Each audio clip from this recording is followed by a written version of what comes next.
안녕하세요, 최프로입니다. 제가 살고 있는 곳은 학구열 교육열이 둘째가라면 서러운 대구광역시인데요. 범사 만삼이라는 지칭어가 있을 정도로 수성구 학군지 신축 아파트는 부동산에 관심이 좀 있다 하시는 분들께는 로망의 대상이죠. 자연스럽게 학군지에 개업하시려는 부동산 소장님, 학원을 설립하시려는 예비 원장님께서는 교육환경보호구역에 대해서 꼭 숙지를 하고 계셔야 할 겁니다.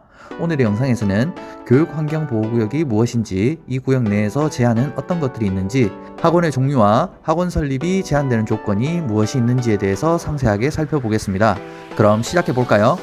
교육환경보호구역 구학교정화구역은 학교 주변 일정 거리 안에 일정 업종은 들어오지 못하도록 제한하는 구역입니다. 그렇다면 어떤 학교의 어디 거리까지 어떤 업종이 제한받을지 정리해 놓는 게 관건이겠네요. 초, 중, 고등학교, 특수학교, 2년제, 4년제 대학, 유치원은 대상교육기관에 속해 있는 반면 어린이집은 누락되어 있습니다. 아무래도 위해 업종에서 가장 취약한 영유아 시설이지만 현행상으로는 어린이집 근처에 유해 시설이 들어와도 규제할 수 있는 법안이 없습니다.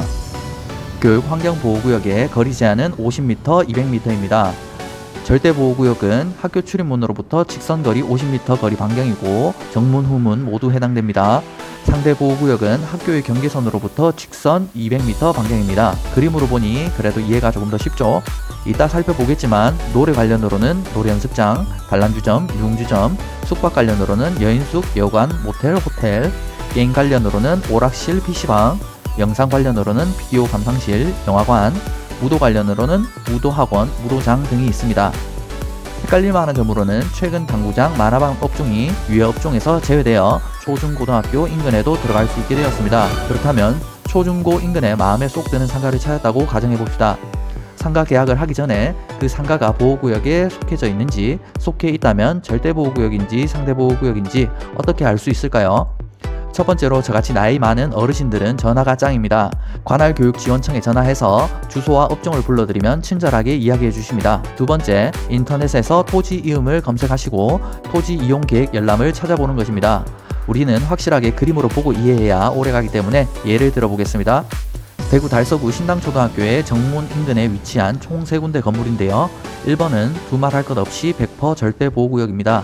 직선 거리가 16m 정도밖에 되지 않으니 때려 죽여도 PC방, 노래방, 오락실 등등 유해 업종은 입점 못하겠네요. 토지 이음에도 절대보호구역 딱 찍혀있네요. 3번 먼저 보겠습니다. 직선 거리가 50m 이내로 들어와서 당연히 절대보호구역입니다. 2번 같은 경우에 환장하는 거죠. 네이버 지도 거리 재기로는 가까스로 50.3, 50.5, 얼추 50m가 넘어 보이니까요. 근데 또 확신은 없어요. PC방을 창업하고 싶다면 1번, 3번 절대보호구역이라 못 들어가고 저는 왜 아직까지 PC방이 유해 업종인지 이해가 안 되긴 합니다.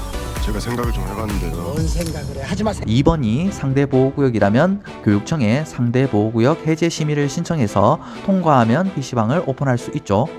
보통 학교 경계선으로부터 150m 안쪽이면은 해제는 꿈도 못 꾸지만 150m에서 190m 정도 거리에 있는 매물이라면 트라이 해봄직하거든요. 2번 매물은 현실적으로 PC방 자리로는 어렵기는 하겠네요. 토지 이음으로 일단 2번 주소를 검색해 볼까요? 짜잔! 상대보호구역이네요. 0.001%의 해제 가능성이라도 바라고 심의를 넣어 볼 수는 있습니다.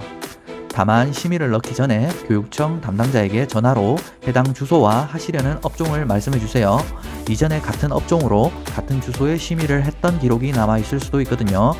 냉정하게 실무적으로 2번 매물도 PC방 할 자리는 영 아니어 보입니다. 다행히도 교육청이 우리 자영업자분들에게 숨통은 트여준 길은 줍니다. 교육기간 중 대학교의 절대보호구역 안에서는 PC방, 오락실, 노래연습장, 비디오 감상실 등은 허용되네요. 참고로 동네 주변에서 많이 보실 수 있는 인형 뽑기방은 청소년 게임 제공업으로 분류되며 오전 9시부터 자정까지 영업시간으로 정해져 있대 영업장 내 설치 면적이 100분의 20을 초과하지 않는다면 24시간을 돌려도 됩니다. 초중고등학교 절대보호구역 내에서는 제한을 받지만 유치원, 대학교 구역 안에서는 허용이 됩니다. 옛날에는 고가의 청소기와 교환하는 쿠폰이나 구글 앱스토어 카드같이 사행성을 유발할 수 있는 경품들이 기기 안에 많았었는데 요즘에는 1만원 이하의 경품들만 취급하고 있네요. 한편 교육환경보호구역이 변경되는 경우에는 아주 친절하게 교육청에서 고시를 해줍니다. 출입문이 추가 변경된다든지 폐교가 된다든지 말이죠. 대구 볼리초등학교의 경우에 기존의 출입문 3곳에서 2곳으로 변경되어 보호구역이 살짝 완화된 것을 확인할 수 있죠. 자, 그럼 이번 영상에서의 두 번째 키워드 학원에 대해서 알아보도록 하겠습니다.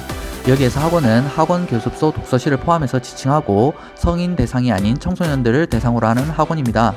학원이 선진입에 있는 건물이라면 동일 건물에 유해 업종이 들어오지 못하고 유해 업종이 먼저 들어와 있다면 학원이 후진입하지 못합니다. 6층 상가 건물의 3층에 영어 학원이 들어와 있다고 가정하겠습니다. 나머지 층수에는 그림과 같은 업종의 점포들이 입점할 수 있을까요? 학원법상의 유해 업종은 교육환경보호법상 유해 업종과 거의 동일하기 때문에 1층 인형뽑기방은 학원과 동일 건물에 입점할 수 없습니다. 2층 호프집 헷갈릴만 합니다.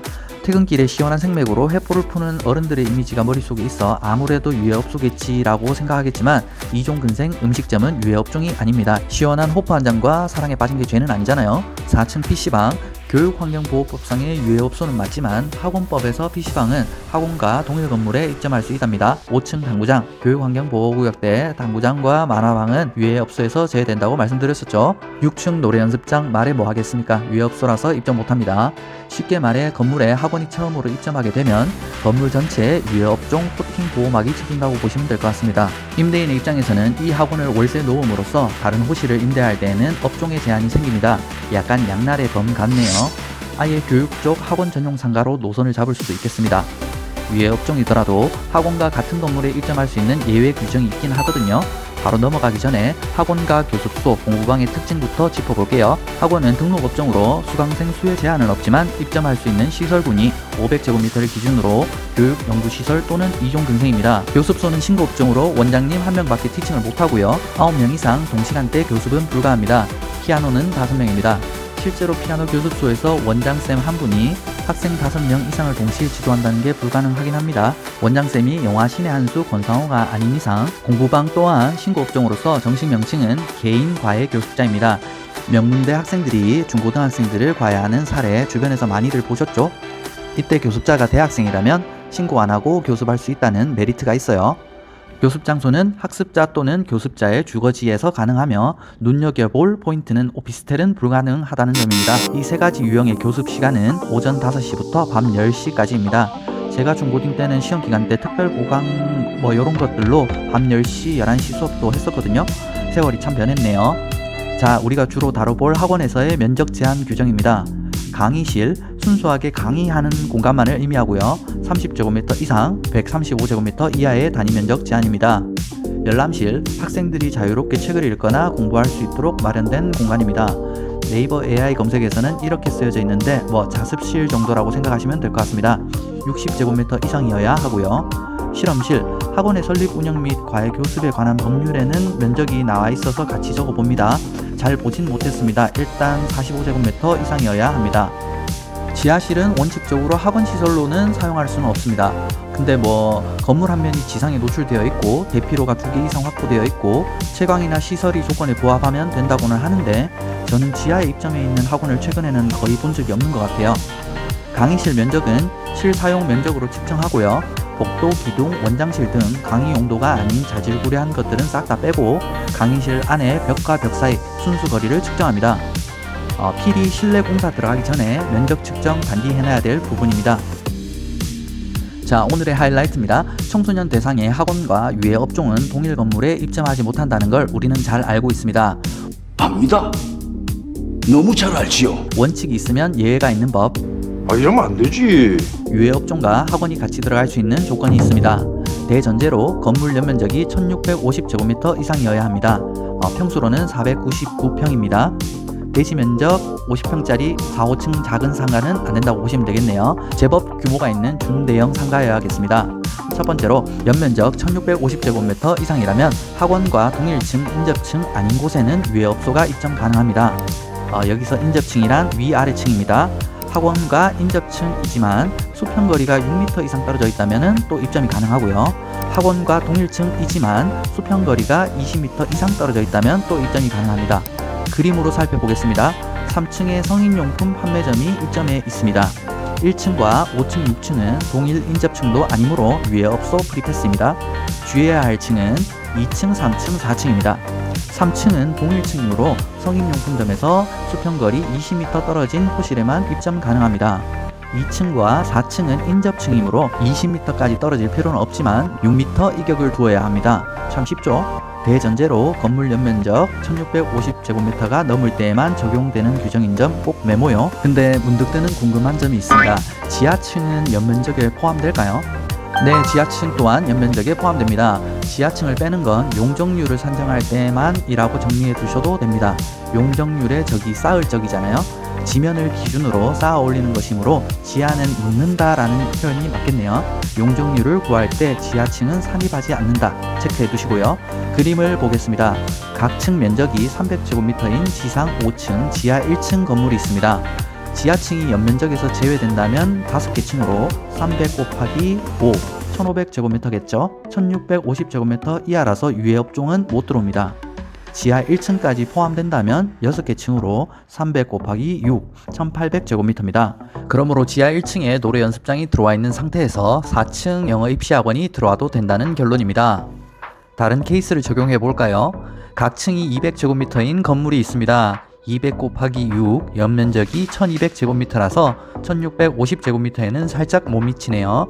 지하에 노래 연습장이 입점해 있는 상황에서 1층에는 피아노 학원, 2층에는 독서실, 3층에는 공인중개사 학원이 입점하려고 합니다.